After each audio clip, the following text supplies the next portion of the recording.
People have asked me what we do in life. Does it echo in eternity? I think no. I look at my kids, I look at my life, and I say to myself, you know what? What we do in life echoes now.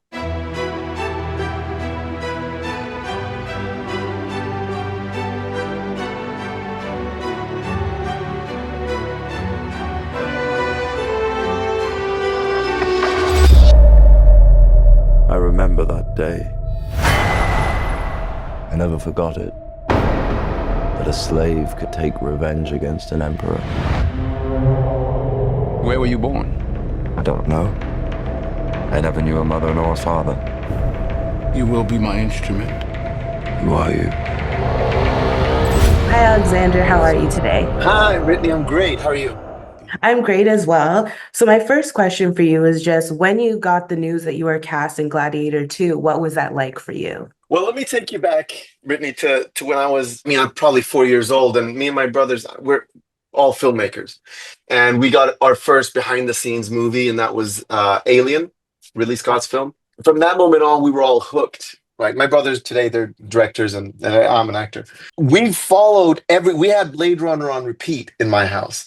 We love Ridley from day one until now. And so I hadn't told them that I auditioned for Gladiator because you don't want to jinx anything. And when I got it, and I called my wife, and she screamed and cried. And but calling my brothers, that was a moment. That was one of those moments where you're just like, all right, I got to call my brothers now. I got to remember this moment, and I got to tell them that I got a part in Ridley's movie. It was such a full circle moment. That and the fact that I've had pictures of Denzel Washington on my wall since I was 15 in every household that I've lived in. I've had a picture of him on my wall because he's the reason I wanted to become an actor. And so it's such a full circle moment getting that call.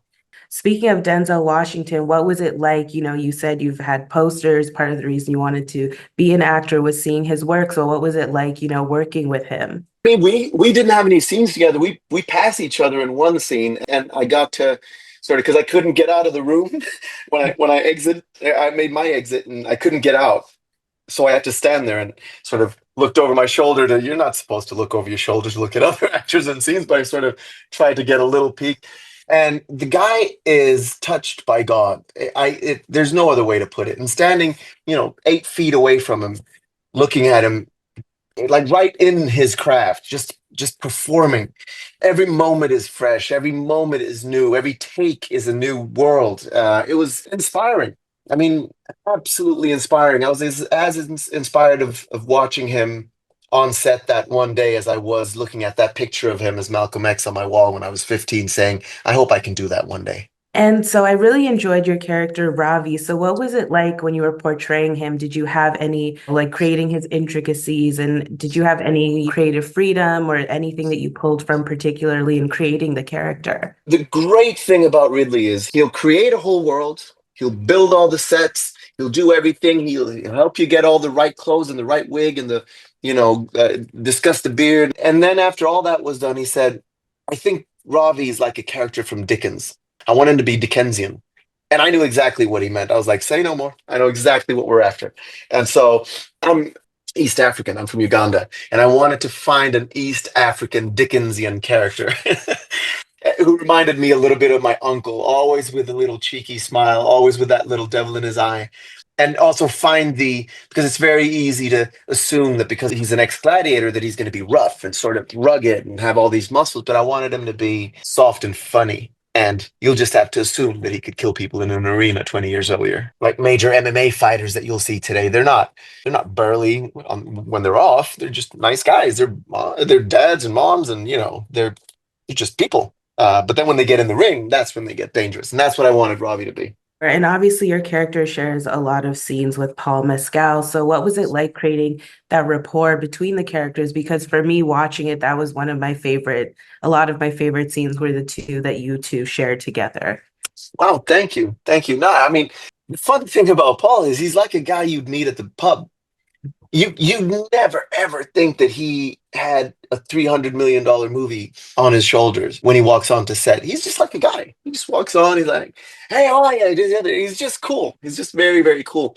And so developing that rapport with him was just easy. It just came naturally. It's like playing tennis with the best. You know what I mean? It's like hitting a ball against McEnroe. And you just like, and you know it's coming back. You just know that it's going to come back. Whatever you hit, it's going to come back. It was cool. It was very cool. Well, obviously, you also played a character previously in The Wheel of Time, so you're no stranger to, big sets and, Mm. fantastical visuals, right? So what was it like for you being on the set of Gladiator II? Was there anything that surprised you or anything that made you shock and awe when you were there? I don't think anything can prepare you for Gladiator 2. It's bigger than anything anybody. I mean, I walked on and I heard Denzel said this is the biggest set that he's been on.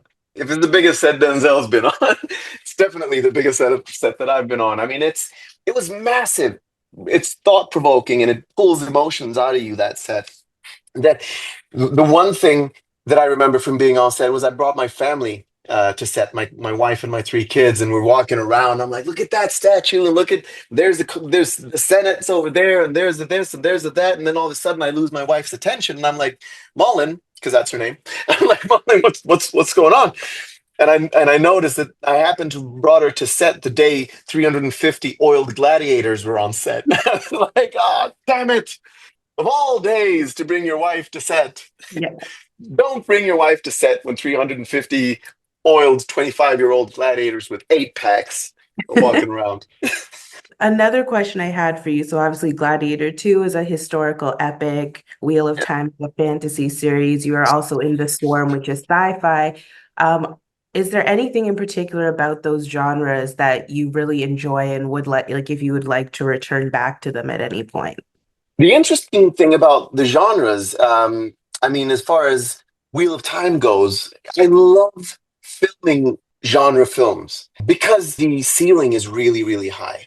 It's not a quiet drama where you're in it's not a scene. So this is a scene set in the kitchen and you're sort of mumbling your lines. There's something epic about them all. And I love that. I absolutely love acting in those things. For me, that's some of my favorite projects to be in, and also because the stakes are so high. Mm. It's not, the stakes in Gladiator 2 are not like, kids, your mom and I want a divorce. We're going to get divorced. It's not that. It's not like it's not Bergman. It's not a drama. It's huge, and the stakes are life and death, and the emotions are it's all sort of it's all extravaganza. It's all fantastical, and I love that. And my final question for you is, while you were filming Gladiator II and portraying Ravi, was there anything that you learned about yourself while filming as just personally for yourself or even just your craft as an actor? I mean, I learned plenty just looking at that scene with Denzel. One of the things that I really learned, because people have asked me, what we do in life, does it echo in eternity? And I think, no, I look at my kids, I look at my life, and I say to myself, you know what? What we do in life echoes now. Mhm. And it has to echo now. Don't look for eternity. Don't wait for eternity. What we do in life echoes now. And that's something that I really sort of thought about and landed in. Thank you so much, Alexander, for your time. You were wonderful in the movie. It was Thank you. a pleasure talking with you. Thank you so much. Thank you so much, Whitney. Everything is forgotten in time. Empires fall. So do emperors. This is war! Real war! The odds are against you. The odds are always against me.